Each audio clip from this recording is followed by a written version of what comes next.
Now, after 13 years, 140 caps, 3 World Cups, 4 European Championships and 12 international goals, Alex Scott has called time on her international career and she joins us now in the studio. Alex, what an illustrious career you've had. Why have you decided to end it now? It's a hard question, Jane, but it just felt right in my heart. I knew that I'd struggle to do another 2 years.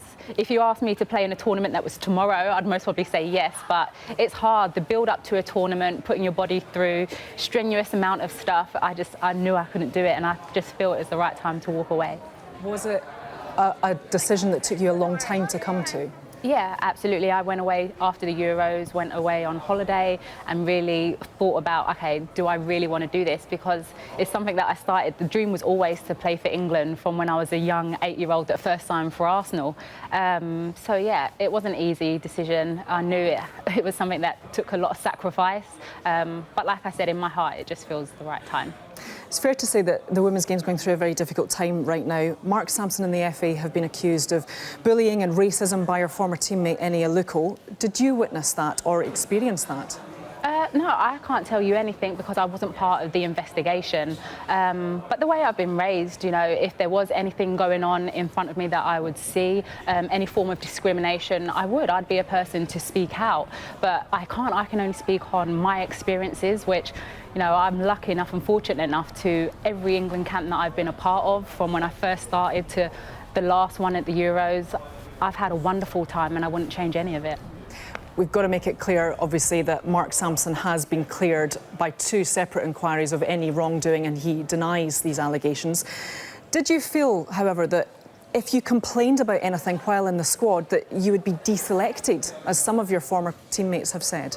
No, and I suppose I've always been a player that people have looked up to as a senior player, a leader, and actually under Mark, he kind of always had an open door policy. And like I said, if I did believe in my heart of heart that something was wrong or I saw something, yeah, then I would speak out. But I can't because my personal experiences and everything that I saw going on in front of me, you know, I was fortunate enough to be part of a Lioness culture that I really believed in and continue to believe in. You obviously enjoyed your time with the England squad, didn't you? What was the highlight, would you say, looking back over your whole career? That's a hard question. For me, the debut in 2004, because then it's a dream come true to put the shirt on and represent your country. The silver, the bronze medal. But I think a standout memory for me would be my first qualification for the World Cup in 2006. Going to play in your first World Cup, you'll never forget that. And of course, getting that bronze medal and going to Downing Street and the whole country. Jay, there's so many memories, and I think it's only going to hit home the next couple of weeks when I sit back and I can look back at everything I achieved. Because when you're in it and you're involved and you're playing, you don't really think about, okay, I've got this many caps, I've won this many things, because it's always on to the next thing. So it's only now that I suppose I sit back and reflect. Over 13 years, there's been highs, but I would guess there's been lows as well. What's been a disappointing time for you, a difficult time for you, your lowest point? I'd have to say, I don't know, maybe the last game for England, because I knew that was the semi-finals. In my heart of heart, I really believed that we would get to that final and we would win a gold medal. I really believed it. So to go out in a semi-final, and I remember Lucy coming over to me after that game because I think she knew, and her arm around me, and yeah, that was one of the lowest moments because I knew I'd never get that again. Yeah, and obviously it was in the Netherlands though, and it was against them, so it must have been an amazing atmosphere though, and to go out, yes, on a loss, but again... I've got a history with the Netherlands, Jane. I made my debut 2004 against them, and I bowed out against them, so yeah. And then we've got 4 of them playing at Arsenal. Yeah, to remind you. Yeah. What do you think you're going to miss the most about playing for England?